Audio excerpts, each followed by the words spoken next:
মুসা তোমার ডান হাতে কি? ক্বালা হিয়া আসায়া, তিনি বললেন এটা লাঠি, এটা দিয়ে আমি অনেক কাজ করি। আল্লাহ বললেন লাঠিটা ফেলো তো। মুসা আলাইহিস সালাম লাঠিটা ফেললেন, মুহূর্তের মধ্যে ফাইযা হিয়া হাইয়াতুন তাসআ, এটা একটা সাপ হয়ে গেল। মুসা আলাইহিস সালাম থেকে ভয় পেয়ে গেলেন। আল্লাহ বললেন খুদহা ওয়ালা তাখাফ, মুসা ভয় পেও না, সানুঈদুহা সিরাতাহাল উলা, এটা তুমি ধরার সাথে সাথেই আগের মতো করে লাঠি হয়ে যাবে। তিনি ধরলেন এবং দেখতে পেলেন মুহূর্তের মধ্যে সেটা লাঠি হয়ে গিয়েছে। সুবহানাল্লাহ। এটা ছিল ১ নম্বর মুআজিজা। ২ নম্বর মুআজিজা হচ্ছে আল্লাহ বললেন যে ওয়াদমুম ইয়াদাকা ইলা জানাহিকা তাখরুজ বাইদা মিন গায়রি সু, হে মুসা তোমার বগলের ভেতর থেকে বা পকেট থেকে তোমার হাতটাকে এরকম বের করো, দেখবে যে তোমার হাতের মধ্যে জ্বলজ্বলে আভা। সেদিন মুসা আলাইহিস সালাম আল্লাহ তাআলার আদেশের সাথে সাথে হাতটা এরকম বের করলেন। বের করার সাথে সাথে তিনি দেখতে পেলেন যে হাতের ভেতর থেকে জ্বলজ্বলে আলোকচ্ছটা বেরোচ্ছে। আল্লাহ বললেন যাও, এই ২টা জিনিস দিলাম, লাঠি ফেললে সাপ হয়ে যাবে, হাত দেখালে এখান থেকে ফোকাস যাবে, নূর, আলো যাবে। এই ২টা দিয়ে তুমি তোমার নবুয়তের প্রমাণ দিবে। ইযহাব, যাও মুসা, ইলা ফিরআউনা ইন্নাহু তাগা, ফিরআউনের কাছে যাও, ফিরআউন তো অবাধ্য হয়েছে, তাকে যে দিনের দাওয়াত দাও। আল্লাহ তাআলা যখন আদেশ করলেন যে মুসা তুমি ফিরআউনের কাছে যাও, এই দাওয়াতগুলো পৌঁছে দাও, তিনি বললেন যে আল্লাহ আমার মুখের জড়তার কারণে আমি সুস্পষ্ট ভাষায় কথাগুলো পৌঁছাতে পারি না। আমার ভাই হারুনকে আপনি নবী বানিয়েছেন। আল্লাহ তাআলা কবুল করলেন, হারুন আলাইহিস সালামকেও তিনি নবুয়ত দান করলেন। এবার ২ ভাইকে একসাথে অর্ডার করলেন যে ইযহাবা ইলা ফিরআউনা ইন্নাহু তাগা। এতক্ষণ বলেছিলেন মুসা যাও, এখন বললেন যে ২ জন যাও, মুসাও যাও হারুনও যাও, অবাধ্য ফিরআউনকে দাওয়াত দাও। তবে মনে রেখো ফাকুলা লাহু কওলান লাইয়িনান লাআল্লাহু ইয়াতাযাক্কারু আও ইয়াখশা, তোমরা দুজনে যে কোমল ভাষায়, সফট ল্যাঙ্গুয়েজে ফিরআউনকে দাওয়াত দাও, কারণ দাওয়াতের ভাষা হতে হয় সফট, কোমলতা বজায় রেখে তোমরা যে দাওয়াত দাও। সাইয়েদনা মুসা আলাইহিস সালাম আল্লাহর উপর ভরসা করে ভাই হারুনকে নিয়ে গেলেন এবং যে তিনি ফিরআউনের কাছে একটি আহ্বান এবং একটি প্রস্তাবনা রাখলেন। আহ্বানটি ছিল যে এ ফিরআউন, আমাকে এবং আমার ভাইকে আল্লাহ তাআলা নবী বানিয়ে পাঠিয়েছেন, আমরা আল্লাহর পক্ষ থেকে রসুল হয়ে এসেছি, আমাদেরকে রসুল মানো, আর আল্লাহ তাআলাকে এক রব বা ইলাহ হিসেবে মেনে নাও। এটা ছিল আহ্বান। আর প্রস্তাবনা ছিল তুমি যেহেতু বনি ইসরায়েলের উপর অত্যাচার করছো, তুমি বনি ইসরায়েলদেরকে মুক্ত করে আমাদের সাথে দিয়ে দাও। এটা কেমন যেন একটা পুরো বনি ইসরায়েলের জাতিগোষ্ঠীর জন্য একটা ইমানি আন্দোলন বা স্বাধীনতা আন্দোলন, বনি ইসরায়েলদেরকে মুক্ত করার আন্দোলন। একটি আহ্বান, একটি প্রস্তাবনা। আহ্বান হচ্ছে আল্লাহকে মানো, আমাদেরকে রসুল হিসেবে স্বীকৃতি দাও, আর যদি এটা করতে না চাও অ্যাটলিস্ট বনি ইসরায়েলদেরকে আমাদের সাথে যেতে দাও। ফিরআউনের সাথে বিশাল লম্বা কনভারসেশন হয়েছে সূরাতুশ শুআরাতে। যেহেতু শুরুতে আমরা বলেছি যে মুসা আলাইহিস সালামের ব্যাপারে এত এত আয়াত কালামুল্লাহ মাজিদে আল্লাহ তাআলা এনেছেন, যেগুলোর বিস্তারিত আলোচনা একটি পর্বে করাটা খুবই দুষ্কর, সেহেতু আমরা শুধু স্টেপ বাই স্টেপ ঘটনা প্রবাহের সামান্য ইঙ্গিত করব এবং অধিকাংশ আয়াতগুলোকে স্কিপ করে সংক্ষেপে শুধু ঘটনা প্রবাহটি উল্লেখ করব। সেদিন মুসা আলাইহিস সালামের সাথে ফিরআউনের লম্বা কনভারসেশন হয়। সেখানে মুসা আলাইহিস সালাম বললেন যে আরসিল মা'আনা বানি ইসরাইল, বানি ইসরাইলকে আমাদের সাথে যেতে দাও। ফিরআউন সেটাকে প্রত্যাখ্যান করলো। সে বলল তুমি কোন রবের কথা নিয়ে এসেছো? ওমা রব্বুল আলামিন, এই রব আবার কে? তুমি যে নবী হয়েছো তার প্রমাণ কি? সাইয়েদনা মুসা আলাইহিস সালাম বললেন যে আমি প্রমাণ নিয়ে এসেছি, এই যে দেখো। লাঠি ফেললেন, সাপ হয়ে গেল। হাত উঁচু করলেন, হাতের ভেতর থেকে আলোকোচ্ছটা বিচ্ছুরিত হতে লাগলো। এসব কিছু দেখেও ফিরআউন এবং তার সভাসদবর্গ সাইয়েদনা মুসা আলাইহিস সালাম এবং হারুন আলাইহিস সালামকে নবী হিসেবে মানতে নারাজ হলো। সবশেষে ফিরআউন মুসা আলাইহিস সালামের সব কথাকে, দাওয়াতকে প্রত্যাখ্যান করে বলতে আরম্ভ করলো ফাজআল বাইনানা ওয়া বাইনাকা মাওঈদা লা নুখলিফুহু নাহনু ওয়ালা আনতা মাকানান সুয়া। মুসা, এত কিছুর শোনার দরকার নাই, তুমি যদি আমার সাথে কনফ্লিক্টে জড়াতে চাও, তুমি কি মুআজিজা নিয়ে এসেছো দেখি। আমি তো এটাকে মুআজিজা মনে করি না, আমি মনে করি জাদু। দেখি, আমার জাদুকরদেরকেও ডাকবো, তুমিও তোমার এই জাদু নিয়ে আসো, দেখি কে জিতে। তুমি একটা ডেট দাও, অ্যাপয়েন্টমেন্ট দাও, যেদিন আমিও আসবো তুমিও আসবে, সেদিন সবচেয়ে বড় খেলা হবে, তুমি আসো। ক্বালা মাওঈদুকুম ইয়াউমুজ যিনাতি ওয়া আন ইউহশারান নাসু দুহা। সেদিন মুসা আলাইহিস সালাম বললেন ঠিক আছে, সামনের যে আমাদের ফেস্টিভ্যাল আছে, উৎসবের দিন, সেদিন আসো। এবং দুপুর বেলায়, যেদিন একেবারে ভেরি সানি ডে, আলোকোজ্জ্বল একটা দিন, সেদিন আমিও আসবো, তুমিও জাদু করতে নিয়ে আসো। সেদিন মুসা আলাইহিস সালামের এই কথা শুনে ফেরাউন রাজি হলো, এবং ফেরাউন মিশরের বিভিন্ন শহরে বড় বড় জাদুকরদেরকে একসাথে একত্রিত হওয়ার জন্য বলল, এবং ফেরাউন তাদেরকে আশ্বস্ত করলো, যদি তোমরা মুসার উপরে তাকে হারিয়ে বিজয় লাভ করতে পারো, অনেক সম্মান তোমাদের হবে, আমার খুব কাছে চলে আসতে পারবে, অনেক উপঢৌকন, টাকা পয়সা, সম্মান, খ্যাতি সব তোমাদেরকে আমি দান করব, কিন্তু শর্ত হচ্ছে মুসাকে হারাতে হবে। উৎসবের দিন মিশরে সব মানুষ একত্রিত হলো, ফেরাউন আসলো, সেদিন মুসা আলাইহিস সালাম আসলেন, জাদুকররা আসলো। জাদুকররা এসে বলল, ক্বালু ইয়া মুসা, হে মুসা, ইম্মা আন তুলকিয়া ওয়া ইম্মা আন নাকুনা নাহনুল মুলকিন। আপনি জাদু আগে ফেলবেন না আমরা ফেলবো? মুসা আলাইহিস সালাম বললেন, তোমরা ফেলো। তারা ফেলতে আরম্ভ করলো। তাদের কারো কারো জাদুর ফলে বাঘ তৈরি হলো, সিংহ তৈরি হলো, ভাল্লুক তৈরি হলো, হাতি তৈরি হলো। এবার মুসা আলাইহিস সালাম বলল যে আমি আমার মুআজিজা কি প্রদর্শন করব? তারা বলল, হ্যাঁ, আপনি প্রদর্শন করুন। সেদিন মুসা আলাইহিস সালাম তখন ওনার হাতের লাঠিটা শুধু ফেললেন, এবং আল্লাহু আকবার, লাঠি ফেলার সাথে সাথে হাইয়াতান তাসা, বিশাল এক সাপ হয়ে গিয়েছে। এবং এই মুআজিজা বিশিষ্ট সাপ সেই জাদুর বাঘ, ভাল্লুক, সিংহ যত কিছু ছিল সব কিছুকে খেয়ে ফেরাউনের সামনে এরকম হাঁ করে আছে। এবং এই দৃশ্য দেখে জাদুকররা তো অবাক, কারণ কোনটা জাদু এটা জাদুকররা খুব ভালো করেই জানে। তারা বুঝতে পেরেছে যে এটা আসলে জাদু নয়, এটা মুআজিজা ছাড়া অন্য কিছু নয়, এবং এই ব্যক্তি আল্লাহ তাআলার পক্ষ থেকে প্রেরিত রাসূল ছাড়া অন্য কেউ নন।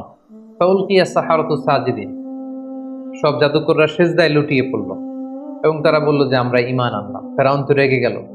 ফেরাউন বলল যে আমার অনুমতি দেওয়ার আগেই তোমরা সারেন্ডার করে ফেললে, তোমাদের প্রত্যেককে আমি হত্যা করব। তোমাদের ডান হাত বাম পা, বা হাত ডান পা, এভাবে করে কাটবো। ফেরাউনের এই শাস্তির কথা শুনেও জাদুকররা মোটেও বিচলিত না হয়ে তারা বলল যে ক্বালু লা দাইর, কোনো সমস্যা নেই, আপনি যত শাস্তি আমাদেরকে দেন না কেন, ইন্না ইলা রাব্বিনা মুনকালিবুন, আমরা তো আমাদের রবের দিকেই ফিরে যাব, সো আমরা এটাকে ভয় করি না। হাজারো হাজারো মানুষের সামনে এই জাদুকরগুলো সেজদায় লুটিয়ে পড়ল, এবং মুসা আলাইহিস সালাম যে আল্লাহ তাআলার প্রেরিত রাসূল এটার ঘোষণা দিল, এবং এক আল্লাহকে ইলাহ হিসেবে তারা মেনে নিল।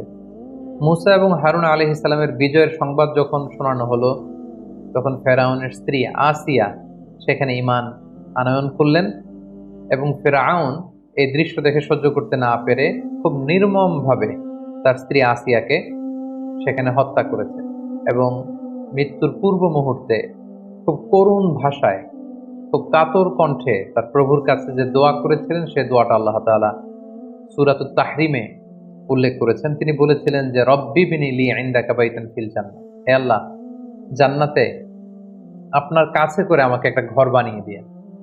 ওয়া নাজ্জিনি মিন ফিরআউন, আপনি ফেরাউনের এই কাজ থেকে আমাকে বাঁচান, জুলুম থেকে বাঁচান।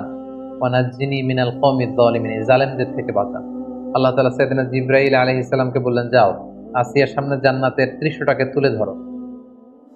এবং আসিয়া যখন মৃত্যুবরণ করছিলেন, তিনি জান্নাতের দৃশ্যটা, জান্নাতের নাজ নেয়ামত, সৌন্দর্য দেখে দেখে এই পৃথিবী থেকে বিদায় নিয়েছিলেন। আল্লাহু আকবার।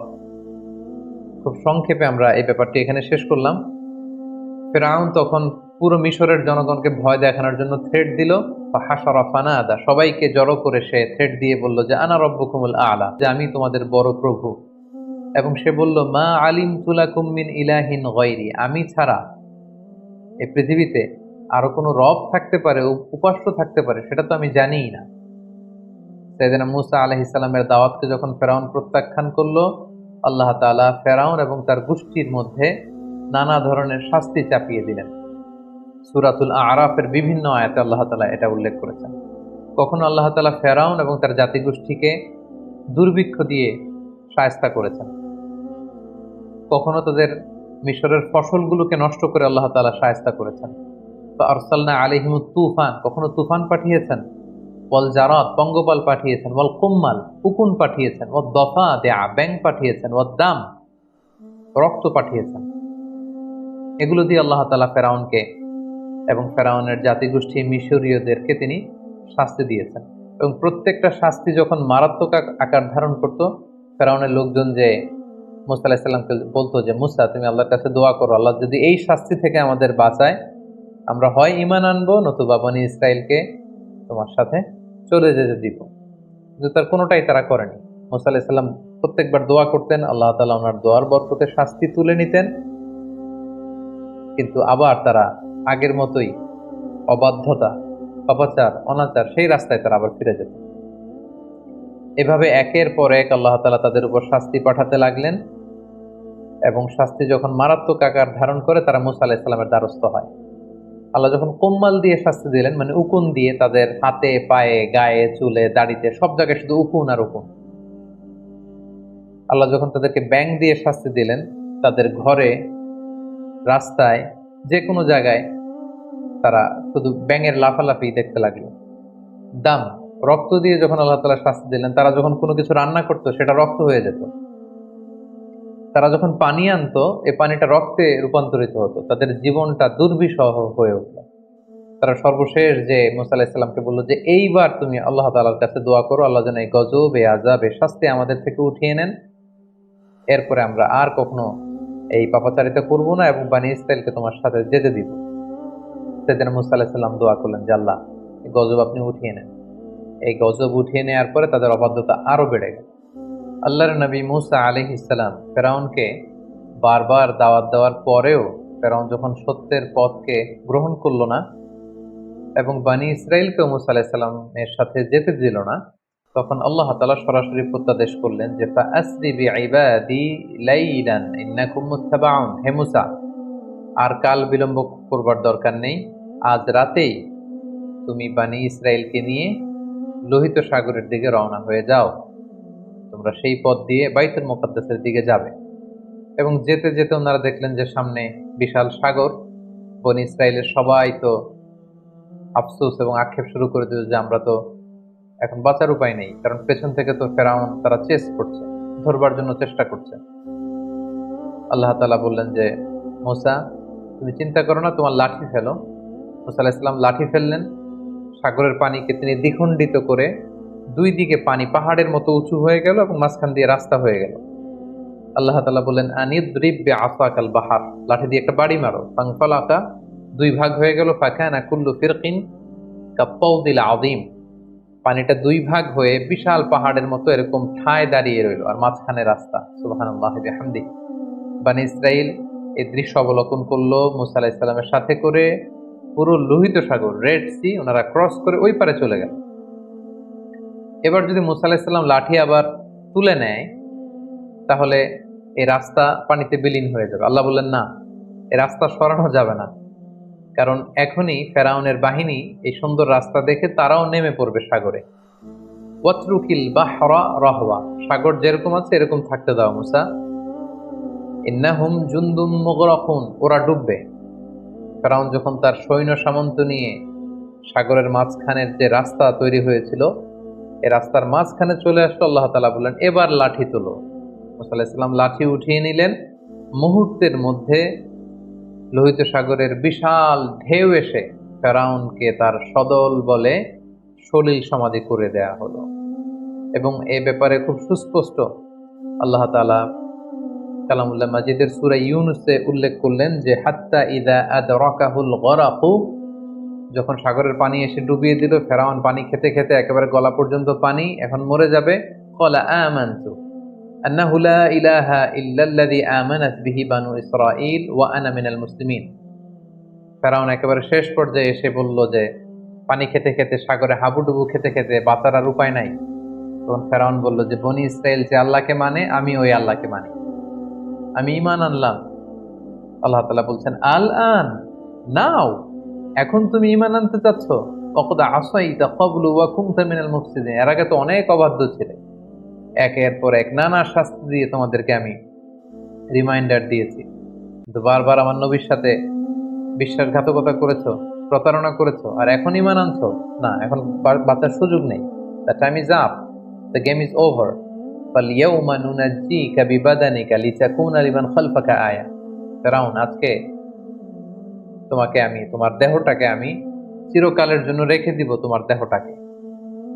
পরবর্তী জেনারেশন যারা আসবে, জেনারেশন টু জেনারেশন, এই পৃথিবীতে যারা আসবে সবার জন্য তোমার দেহটা হবে একটা নিদর্শন।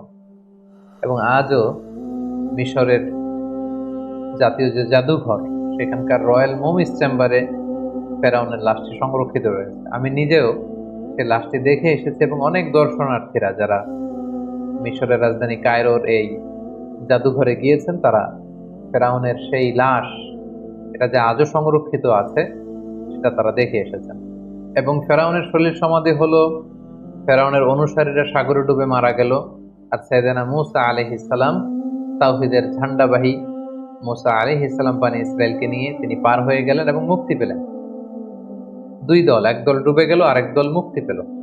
যেই দিন তারা মুক্তি পেল সেই দিনটা ছিল আশুরার দিন, এবং সেই আশুরার দিনে বনী ইসরাইল তারা রোজা পালন করত। আল্লাহ রাসূল সাল্লাল্লাহু আলাইহি ওয়াসাল্লাম মক্কা থেকে মদিনায় যেয়ে দেখলেন ইহুদিরা রোজা পালন করে একদিন। আল্লাহ রাসূল বললেন, তারা যদি একদিন রোজা রাখে আমরা রাখবো 2 দিন। তারা যদি এই রোজা পালন করে, মুসা তো আমার ভাই, শুকরিয়া স্বরূপ আমরাও রোজা রাখবো। সেই হিসেবে আমরাও মুসলিমরা আশুরার দিন রোজা রাখি। আমরা আশুরার দিন রাখি এবং তার আগের দিন, অথবা আশুরার দিন এবং তার পরের দিন, আমরা 2টি রোজা রাখি ইহুদিদের বিরোধিতা হিসেবে। আল্লাহ নবী মুসা আলাইহিস সালাম তাদেরকে নিয়ে যখন বাইতুল মুকাদ্দাস অভিমুখে রওনা হলেন, আল্লাহ তাআলা বললেন, মুসা তুমি বনী ইসরাইলকে নিয়ে জিহাদে অবতীর্ণ হও। এবং আমালেকার লোকজন বাইতুল মুকাদ্দাসে যখন থাকত, আমালেকা হচ্ছে সাইয়্যিদিনা হুদ আলাইহিস সালামের যে অধিবাসী আদ জাতি, তাদের একটি শাখা গোত্র। তারা ছিল মুশরিক, দৈহিকভাবে ছিল অত্যন্ত ওয়েল বিল্ড, সুঠাম দেহের অধিকারী, ভয়াবহ আকৃতি বিশিষ্ট লোক ছিল, তারা মুশরিক ছিল। আল্লাহ তাআলা বললেন, যাও মুসা বনী ইসরাইলকে নিয়ে তাদের সাথে জিহাদ করে তাওহীদকে প্রতিষ্ঠিত করো এবং বাইতুল মুকাদ্দাসকে উদ্ধার করো। মুসা আলাইহিস সালাম যখন বনী ইসরাইলকে তাদের কাছে যখন এই কথাটি পেশ করলেন যে আল্লাহ তাআলা বলেছেন জিহাদে অবতীর্ণ হতে, বনী ইসরাইলের লোকেরা বলল, ইন্না ফিহা কওমান জাব্বারিন, মুসা তুমি কি দেখো না সেখানে কত শক্তিশালী লোকজন। ইন্না লান নাদখুলাহা হাত্তা ইয়াখরুজু মিনহা, আমরা সেখানে যাব না যতক্ষণ না তারা বের হয়। তুমি আর তোমার রব যে সেখানে যুদ্ধ করো, আমরা যেতে পারবো না।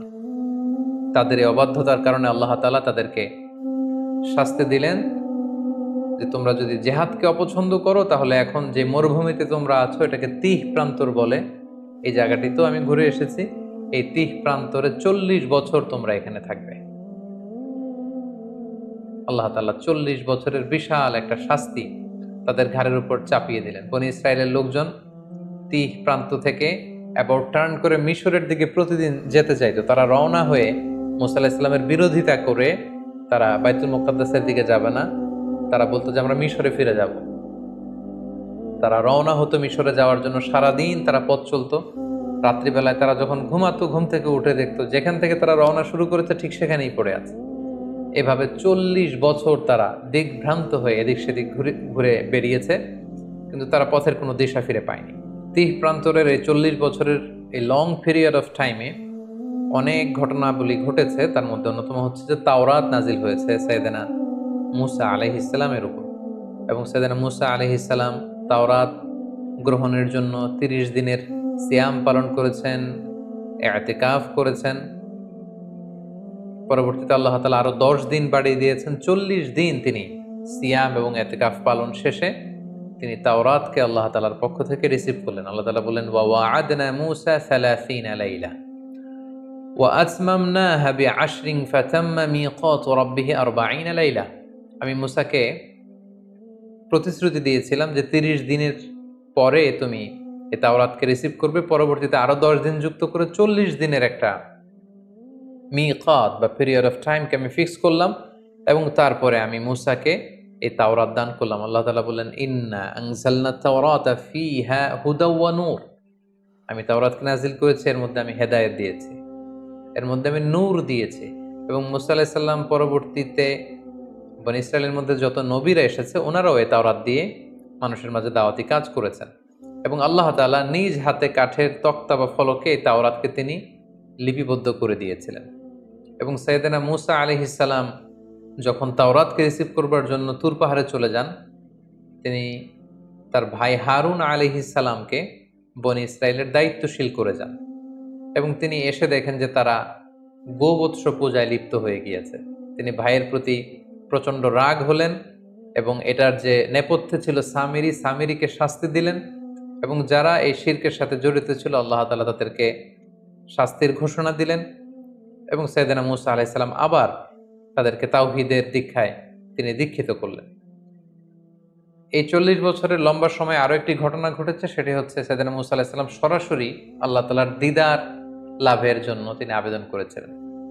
আমরা শুরুতে শুনেছি মূসা আলাইহিস সালাম উনি একমাত্র নবী যিনি ছিলেন কালিমুল্লাহ বা নাজিউল্লাহ, সরাসরি আল্লাহর সাথে কথা বলতেন। তো যিনি সরাসরি আল্লাহর সাউন্ডটা শুনতে পান, আল্লাহ তাআলার কথা যিনি উপলব্ধি করতে পারেন, শুনতে পারেন, তার মনের মধ্যে আল্লাহকে দেখার আকাঙ্ক্ষা তো অনেক বেশি থাকবার কথা। তিনি বললেন, রব্বি আরিনি আনজুর ইলাইক, হে আল্লাহ আমি আপনাকে দেখতে চাই। ক্বালা লান তারানি, মূসা এটা সম্ভব না, কখনো তুমি আমাকে দেখতে পাবে না, never you can see me. ওয়ালাকিন ইনজুর ইলাল জাবাল ফাইন ইসতাকাররা মাকানাহু ফাসাউফা তারানি, পাহাড়ের দিকে তাকাও, পাহাড় যদি টিকে থাকে তবে দেখতে পাবে।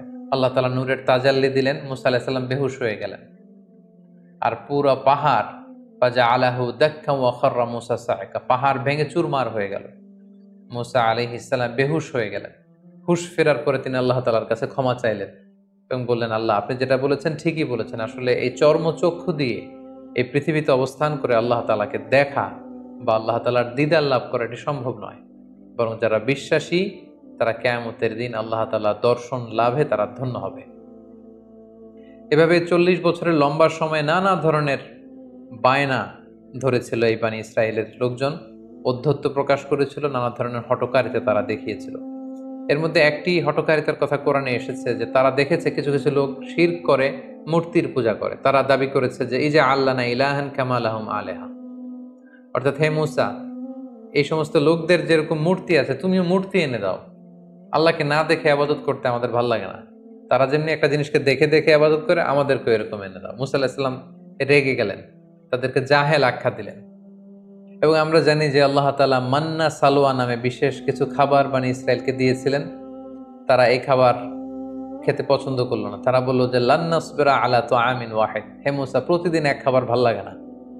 ফাদউ লানা রাব্বাকা ইউখরিজ লানা মিম্মা তুমবিতুল আরদ, তোমার রবকে বলো যে এমন খাবারের ব্যবস্থা করে দিতে যেটা জমিন থেকে উৎপন্ন হয়। মিন বাকলিহা ওয়া কিসাইহা ওয়া ফুমিহা ওয়া আদাসিহা ওয়া বসলিহা, অর্থাৎ জমিন থেকে রসুন, পেঁয়াজ, ডাল, শশা, শাক সবজি এগুলো রান্না হবে, রসুন দিয়ে ভাগার দিয়ে আমরা খাবার খাবো, এটা আমাদের ভাল লাগে। আল্লাহর দেয়া খাবার আমাদের ভাল লাগে না। এরপর তারা আবার বায়না ধরেছিল যে লান নুমিনা লাকা হাত্তা নারাল্লাহা জাহরা, হে মূসা আল্লাহকে না দেখে আমরা আর ইবাদত করতে পারবো না, আগে আল্লাহকে দেখাও তারপরে আমরা ইবাদত করব। এভাবে একের পর এক তারা নানা ধরনের বায়না ধরতে লাগলো, অধ্যত্ততা প্রদর্শন করতে লাগলো, আল্লাহর পাঠানো রাসূল মূসা আলাইহিস সালামের কথার বিরোধিতা করতে লাগলো। সূরা বাকারাতে একটি ঘটনা উল্লেখ হয়েছে তাদের অবাধ্যতার, তাদের গোয়ার্তুমির একটা উদাহরণ আল্লাহ তাআলা এইভাবে টেনেছেন। বনি ইসরায়েলের একজন লোক মৃত্যুবরণ করে, এই লোকের হত্যাকারীকে সবাই বলল যে মূসা আমরা কেউ জানি না এর হত্যাকারীকে, এই কিলারকে তুমি খুঁজে বের করো, তোমার আল্লাহকে জিজ্ঞেস করো যে কে এই হত্যাকারী। মূসা আলাইহিস সালাম যখন আল্লাহর কাছে দোয়া করলেন, আল্লাহ বললেন একটা গরু জবাই করে সেই গরুর গোশত দিয়ে যখন সেই মৃত ব্যক্তির গায়ে টাচ করা হবে, সে মৃত থেকে জীবিত হয়ে নিজেই বলে দিবে কে হত্যাকারী। তো আল্লাহ তাআলার আদেশ পালনের জন্য একটা যে কোনো গরু ধরে জবাই করে সেটার গোশত দিয়ে মৃত ব্যক্তির গায়ে লাগালেই কিন্তু সে জীবিত হয়ে হত্যাকারীর কথা বলে দিত। কিন্তু বনি ইসরাইল এই সহজ কাজটি না করে এখানে ক্ষান্ত না হয় তারা বলল যে এই গরুর রং কেমন, আমরা তো বুঝতেছি না কোন ধরনের গরু জবাই করব, ছোট গরু, মাঝারি গরু না বৃদ্ধ গরু, লাল গরু নাকি নীল গরু, কোন ধরনের গরু। একের পর এক নবী মূসা আলাইহিস সালামকে প্রশ্ন বানে জর্জরিত করতে করতে পরবর্তীতে আল্লাহ তাআলা এমন ক্রাইটেরিয়া ফিট করে দিলেন পুরো এলাকা জুড়ে আর সেই গরু খুঁজে পাওয়া যায় না। তো এইভাবে কালামুল্লাহ মাজিদের অনেক আয়াতে, বিশেষ করে সূরাতুল বাকারাতে আল্লাহ তাআলা বর্ণনা করেছেন যে কতভাবে এই বানি ইসরাইল আল্লাহ নবী মূসা আলাইহিস সালামকে জ্বালাতন করেছেন, যন্ত্রণা দিয়েছেন, ওনার কথার অবাধ্য হয়েছেন, আল্লাহ তাআলা এগুলো উল্লেখ করেছেন। কিন্তু তারপরেও আল্লাহ নবীর দোয়ার বরকতে সেই তিহ প্রান্তরে মরুভূমির মাঝখানে আল্লাহ তাআলা ওয়াজাল্লালনা আলাইকুমুল গামাম, মেঘমালা দিয়ে তাদেরকে ছায়ার ব্যবস্থা করে দিয়েছিলেন। তৃষ্ণা মেটাতে বানি ইসরায়েলের 12টা গোষ্ঠী ছিল, 12টা ঝর্ণার ব্যবস্থা করে দিয়েছিলেন। সেই জায়গাটাতেও আমি ভিজিট করে 12টা ঝর্ণা দেখে এসেছি। মান্না এবং সালওয়া নামক খাবারের ব্যবস্থা করে দিয়েছিলেন। সাইয়্যিদুনা মূসা আলাইহিস সালামের সাথে খিজির আলাইহিস সালামের চমকপ্রদ একটি ঘটনা সূরাতুল কাহাফের ভেতর আল্লাহ তাআলা উল্লেখ করেছেন। ঘটনাটির সূচনাটি ছিল এমন, বনী ইসরায়েলের মাঝে বসে তিনি মূসা আলাইহিস সালাম বক্তব্য রাখছিলেন। একজন জিজ্ঞেস করলো যে পৃথিবীতে সবচেয়ে জ্ঞানী ব্যক্তি কে? মূসা আলাইহিস সালাম বললেন আমি। আল্লাহ তাআলা মূসা আলাইহিস সালামের এই প্রশ্নটা পছন্দ করলেন না। আল্লাহ বললেন, মূসা তুমি ভুল বলেছো, তোমার চেয়েও একজন জ্ঞানী ব্যক্তি আছে। তুমি মাজমাউল বাহরাইন, দুই সাগরের মিলনস্থলে যাও, সেখানে গেলে পাবে। মূসা আলাইহিস সালাম ইউশা ইবনে নুনকে নিয়ে, ওনার ভাগিনাকে নিয়ে সেখানে গেলেন। যে দেখলেন চাদর জড়িয়ে একজন লোক শুয়ে আছে, সালাম দিলেন। চাদরের ভেতর থেকে তিনি সালামের উত্তর দিলেন এবং বললেন, কে? মূসা আলাইহিস সালাম বললেন, আমি মূসা। ভেতরের লোকটি বলল, বনী ইসরায়েলের নবী মূসা? মূসা আলাইহিস সালাম বললেন, হ্যাঁ। তারপর তিনি চাদর সরালেন, মূসা আলাইহিস সালাম ওনার সাথে কথা বললেন এবং মূসা আলাইহিস সালাম বললেন যে আমি শুনেছি আপনি অনেক জ্ঞানী, আমি আপনার কাছ থেকে কিছু জ্ঞান আহরণ করতে চাই। খিজির আলাইহিস সালাম বললেন যে না, আমাকে আল্লাহ তাআলা যেই জ্ঞান দিয়েছে সেটা রিসিভ করার ধৈর্য আপনার নেই, আপনি পারবেন না, আপনি ফিরে যান। মূসা আলাইহিস সালাম ওনাকে অনেক জোর করলেন। তিনি বললেন যে আপনি যদি অনুমতি দেন, আমি আপনার সাথে একটা সফর করতে চাই, কিছুদিন আপনার খেদমতে থেকে, আপনার সাথে থেকে, আপনার অ্যাকম্পানি নিয়ে আমি আপনার থেকে কিছু নলেজ নিতে চাই। কিন্তু খিজির আলাইহিস সালাম বরাবরের মতো তিনি বলছেন, নো, এটা আপনি পারবেন না, কারণ ইন্নাকা লান তাস্তাতিয়া মাইয়া সবরা, ওই ধৈর্য, ওই প্যাশন্স আপনার মধ্যে নেই, আপনি পারবেন না। মূসা আলাইহিস সালামের জোরাজোরিতে তিনি রাজি হলেন। তখন বললেন যে ঠিক আছে, শর্ত হচ্ছে আমার সাথে চলতে ফিরতে আমার কাজগুলো শুধু অবজারভেশন করা যাবে, কিন্তু প্রশ্ন করা যাবে না। মূসা আলাইহিস সালাম বললেন, ঠিক আছে চলেন। যেতে যেতে একটা নদী পেলেন, তিনি নৌকায় উঠলেন। নৌকার লোকজন তাদেরকে পার করে দিল টাকা নেওয়া ছাড়া ওই পাড়ে। তিনি ওই পাড়ে যে নৌকাটাকে ছিদ্র করে দিলেন। মূসা আলাইহিস সালাম বললেন, এটা আপনি কেমন কাজ করলেন? তারা আমাদেরকে ফ্রিতে বিনা টাকায় নদী পারাপার করে দিল, আপনি নৌকা ছিদ্র করে দিলেন? খিজির আলাইহিস সালাম বললেন, এই তো, আমি তো আগেই বলেছি যে আপনি আমার সাথে কন্টিনিউ করতে পারবেন না, আপনি তো প্রশ্ন করে ফেললেন। মূসা আলাইহিস সালাম বললেন যে আমি ক্ষমা চাই, এরপর থেকে আমি আর কোনো প্রশ্ন করব না। খিজির আলাইহিস সালাম ওনার এক্সকিউজ গ্রহণ করলেন, আবার চলতে আরম্ভ করলেন। হঠাৎ একটা ছোট বাচ্চাকে খেলতে দেখে বাচ্চাটাকে ধরে খিজির আলাইহিস সালাম হত্যা করে ফেললেন। মূসা আলাইহিস সালাম বললেন, এটা আপনি কি করলেন? একটা নিরীহ নিষ্পাপ মাসুম বাচ্চাকে আপনি হত্যা করলেন? সেদিন খিজির আলাইহিস সালাম বললেন, আবারও আপনি আপনার প্রমিসকে ভঙ্গ করেছেন, আবার আপনি প্রশ্ন করেছেন, আর সামনে আপনাকে নিয়ে এগোনো যাবে না, আপনি এখান থেকেই চলে যান। সেদিন মূসা আলাইহিস সালাম বললেন যে আমি আবারও দুঃখ প্রকাশ করছি, আরেকবার আপনি আমাকে সুযোগ দেন, এরপরে যদি আমি প্রশ্ন করি তাহলে হাদা ফিরাকু বাইনি ওয়া বাইনাক, আর কোনো কথা আমার থাকবে না। খিজির আলাইহিস সালাম মেনে নিলেন, আবার চলতে আরম্ভ করলেন। এবার দুজনই খুব ক্ষুধার্ত। এক ইহুদি বসতির সামনে যেয়ে তিনি বললেন যে আমাদেরকে কি কোনো খাবার দেয়া যাবে? আমরা দুজন অত্যন্ত ক্ষুধার্ত। তারা বলল যে না, আমরা খাবার দিতে পারবো না। ওনারা এই বাড়ি থেকে বের হয়ে আসার সময় দেখলেন বাড়ির চারদিকে একটা দেয়াল ভেঙে পড়বার মতো উপক্রম। খিজির আলাইহিস সালাম উনি বললেন, আসুন মুসা, আমরা এই দেয়ালটাকে ঠিক করে দেই। এমনি নবী মুসা আলাইহিস সালাম ক্ষুধার্ত, খিজির আলাইহিস সালাম তিনিও ক্ষুধার্ত। মুসা আলাইহিস সালামকে সাথে নিয়ে ওনারা দেয়াল ঠিক করতে লাগলেন। বাড়ির চারদিকে দেয়ালটাকে সুন্দরভাবে ওনারা ঠিক করে দিয়ে চলে যাবেন। ক্ষুধার্ত নবী মুসা আলাইহিস সালাম আর ধৈর্য ধারণ করতে পারলেন না। উনি বললেন, এটা একটা কাজ হলো? আমরা ক্ষুধার্ত খাবার চাইলাম, তারা তো খাবার দিলই না, আপনি ওই বাড়ির চারদিকের দেয়ালকে ঠিক করে দিলেন। আর দেয়াল ঠিক করলেন ভালো কথা, এই দেয়াল ঠিক করার বিনিময়টা তো নিতে পারতেন, এটার যে পারিশ্রমিক এটাও তো নিলেন না।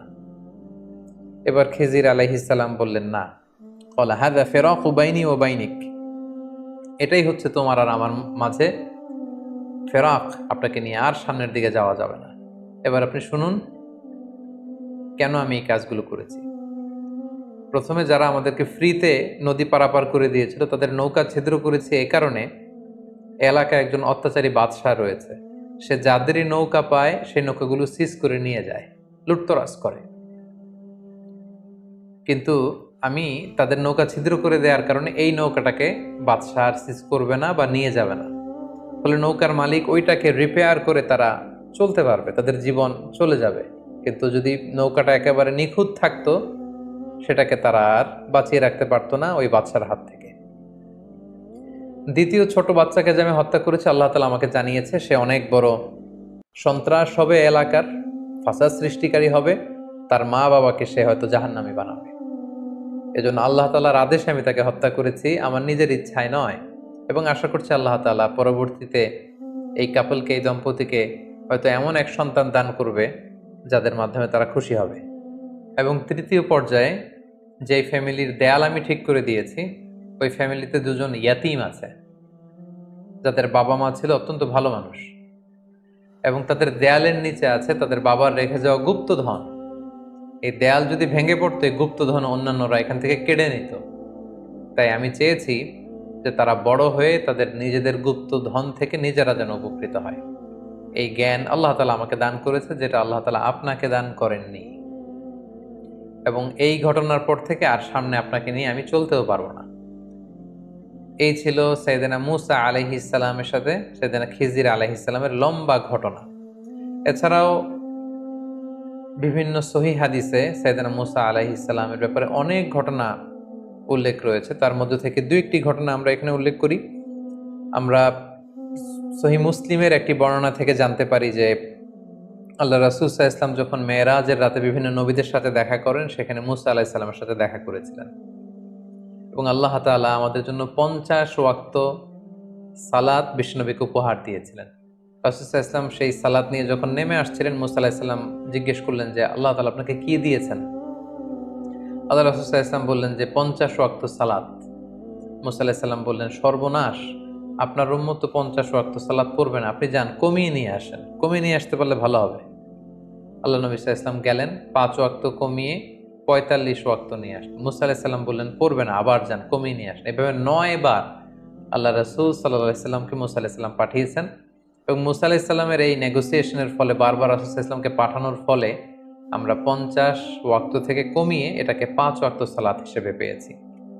সাইয়েদনা মূসা আলাইহিস সালামের মৃত্যু কোথায় হয়েছে, কবর কোথায় হয়েছে, ব্যাপারে সহিহ মুসলিমের একটি হাদিসে আমরা জানতে পেরেছি যে বাইতুল মুকাদ্দাসের খুব কাছাকাছি একটা জায়গায় আল্লাহ রাসূল সাল্লাল্লাহু আলাইহি ওয়াসাল্লাম বলেছেন যে খুব কাছের একটা জায়গায় মূসা আলাইহিস সালামকে কবর দেয়া হয়। এবং আল্লাহ রাসূল সাল্লাল্লাহু আলাইহি ওয়াসাল্লাম বলেছেন যে আমি যদি সেখানে থাকতাম তাহলে তোমাদেরকে দেখিয়ে দিতে পারতাম একটি লাল মাটির ডিবির পাশে আল্লাহ নবী মূসা আলাইহিস সালাম সেখানে শুয়ে আছেন।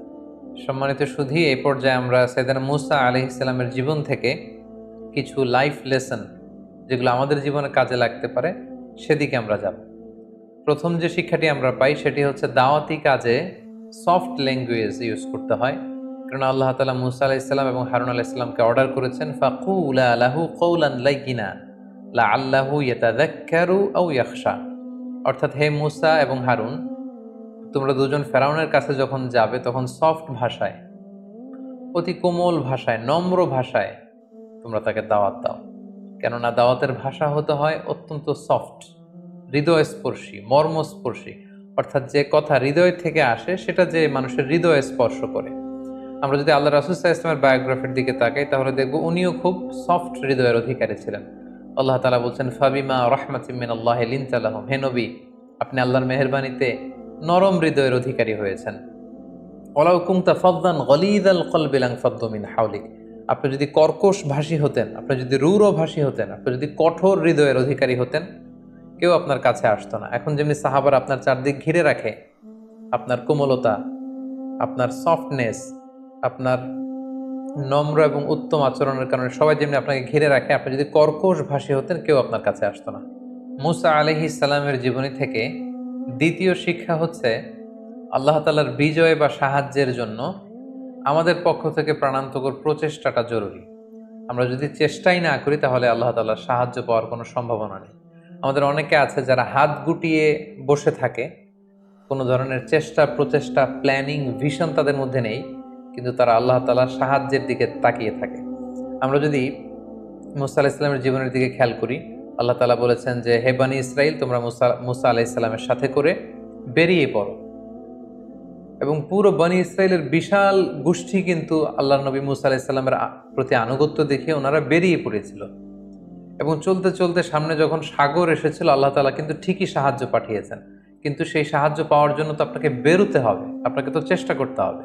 কিন্তু সেখান থেকে নাজাত পেয়ে বনী ইসরাইল যখন মুসা আলাইহিস সালামের সাথে করে যেতে যেতে বাইতুল মুকাদ্দাস পর্যন্ত পৌঁছলো, আল্লাহ তাআলা তাদেরকে জেহাদের আদেশ করলেন, কিন্তু তারা জেহাদে অবতীর্ণ হতে রাজি হয়নি। ফলে তারা আল্লাহ তাআলার পক্ষ থেকে সাহায্যও পায়নি। এ থেকে আমরা বুঝতে পারলাম যে আল্লাহর সাহায্যের জন্য আমাদের পক্ষ থেকে চেষ্টা প্রচেষ্টা জরুরি। প্রথম দিকে তারা প্রচেষ্টা করেছিল এবং আল্লাহ তাআলার সাহায্য তারা চাক্ষুষ অবলোকন করেছিল, এবং দ্বিতীয় পর্যায়ে তারা যখন হাত গুটিয়ে বসেছিল সেখানে আল্লাহ তাআলার সাহায্যও আসেনি। এবং পৃথিবীতে এটাই আল্লাহ তাআলার সুন্নাহ, বান্দা যখন চেষ্টা করে, বান্দা যখন নিজের ইফোর্ট দেয়, তখন সেখানে আল্লাহ তাআলার সাহায্য এসে যুক্ত হয়। 3 নাম্বার যে শিক্ষাটি আমরা পাই, যে বনী ইসরাইল যে কতটা বাড়াবাড়ি করেছিল, তাদের গোয়ার্তুমের নিদর্শন আমরা দেখেছি, তাদের ঘাড় তেড়ামির নিদর্শন আমরা দেখেছি, এবং তাদের মতো এরকম একটা বিদঘুটে জাতিকে সোজা করবার জন্য মুসা আলাইহিস সালামের মতো এরকম একজন টাফ ম্যান, একজন আয়রন ম্যানের দরকার ছিল। অর্থাৎ জাতিগোষ্ঠী যেমন, তাদের নবীও তেমন। এখানে যদি খুব সফট হার্টের একজন নবীকে আল্লাহ তাআলা প্রেরণ করতেন, তাহলে সেটা খুব একটা ওয়ার্ক করতো না বা রান করতো না। আমরা জানি যে নবীদের মধ্যে থেকে মুসা আলাইহিস সালাম খুব বেশি রাগী ছিলেন, একটু টাফ ছিলেন, একটু কঠোর হৃদয়ের অধিকারী ছিলেন। ওনার এক থাপ্পড়ের আঘাতে আমরা দেখেছি যে এক মিশরী মুহূর্তের মধ্যে অক্কা পেয়েছে। তিনি প্রচন্ড রেগে ওনার নিজের ভাই হারুন আলাইহিস সালামের দাড়ি এবং চুল ধরে টেনে তিনি রাগ প্রকাশ করছিলেন। খুব কঠোর তিনি ছিলেন, এবং ওনার এই কঠোরতা এটা খুব দরকার ছিল, কারণ জাতি যেমন সে জাতির জন্য নবীও হতে হয় ঠিক তেমন। 4 নম্বর যে শিক্ষাটা আমরা পাই সেটা হচ্ছে জ্ঞান নিয়ে কখনো আসলে বড়াই করতে নেই। জ্ঞানীর চাইতে বড় জ্ঞানী আছে, জান্নেওয়ালার উপরও জান্নেওয়ালা থাকে। এজন্য আল্লাহ তাআলা বলেন, ওয়া ফাওকা কুল্লি যী ইলমিন আলিম, জ্ঞানীর উপরও জ্ঞানী আছে, এবং সব জ্ঞানীর চাইতে বড় জ্ঞানী হচ্ছেন আল্লাহ তাআলা। মুসা আলাইহিস সালামকে যখন প্রশ্ন করা হয়েছিল কে সবচাইতে জ্ঞানী, আল্লাহ তাআলা পছন্দ করছিলেন যে আমার নবী মুসা যদি বলতো যে আমি জানি না, আল্লাহই সবচেয়ে বড় জ্ঞানী। এটা ছিল সবচাইতে চমৎকার উত্তর। কিন্তু মুসা আলাইহিস সালাম সরল মনে সহজভাবে তিনি বলে দিয়েছিলেন আমি জ্ঞানী। নিজেকে জ্ঞানী বলে প্রচার করা বা প্রসার করা এটা আল্লাহ তাআলা পছন্দ করেন না। এজন্য মুসা আলাইহিস সালামকে দেখাতে চাইলেন যে মুসা, তুমি যে নিজেকে জ্ঞানী বলছো, তোমার চাইতেও বড় জ্ঞানী এই পৃথিবীতে আমি রেখে দিয়েছি, তার নাম হচ্ছে খিজির। এই ঘটনার মানে এটা না যে মুসা আলাইহিস সালামের চেয়ে খিজির আলাইহিস সালাম বেশি জ্ঞানী। ব্যাপারটা ছিল মুসা আলাইহিস সালামকে আল্লাহ এমন জ্ঞান দিয়েছিলেন যেটা আল্লাহ তাআলা খিজির আলাইহিস সালামকে দেননি, এবং খিজির আলাইহিস সালামকে আল্লাহ তাআলা এমন জ্ঞান দিয়েছিলেন যে জ্ঞান আল্লাহ তাআলা মুসা আলাইহিস সালামকে দেননি।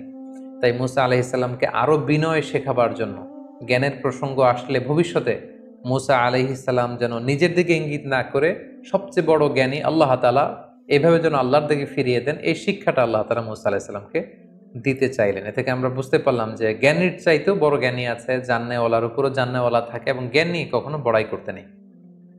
সর্বশেষ যে শিক্ষাটা আমরা পাই সেটা হচ্ছে travelling in search of knowledge.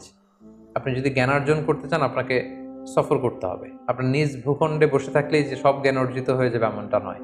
যদি সুযোগ হয়, আপনার এলাকার স্কলারদের সাথে আপনি যোগাযোগ করে জ্ঞান অর্জন করবেন, এবং দেশের বাইরে যে সফর করে যদি আপনার জ্ঞান অর্জনের সুযোগ থাকে, সেটা আপনাকে করতে হবে। আমার মুসা আলাইহিস সালামের জীবনী থেকে কিন্তু এটা আমরা দেখলাম যে তিনি শুধু মিশরেই বসে থাকেননি, তিনি 2 সাগরের মিলনস্থলে সফর করেছেন। খিজির আলাইহিস সালামের সাথে এই দেশ থেকে ওই দেশ, সেখান থেকে ওখানে ঘুরে ঘুরে তিনি বিভিন্ন জ্ঞান অর্জন করতে চেয়েছেন। তাই আমরা যারা জ্ঞান অর্জন করতে চাই, আমাদেরকেও সাইয়েদনা মুসা আলাইহিস সালামের ফুট স্টেপ অনুসরণ করে ট্রাভেলিং করতে হবে ইন সার্চ অফ নলেজ। আল্লাহ তাআলা আমাদের সবাইকে কথাগুলো বুঝার ও আমল করবার তৌফিক দান করুক। হাযা মা ইনদি ওয়াল ইলমু ইনদাল্লাহ আলাইহি তাওয়াক্কালতু ওয়া ইলাইহি উনীব। ওয়াসসালামু আলাইকুম ওয়া রাহমাতুল্লাহি ওয়া বারাকাতুহু।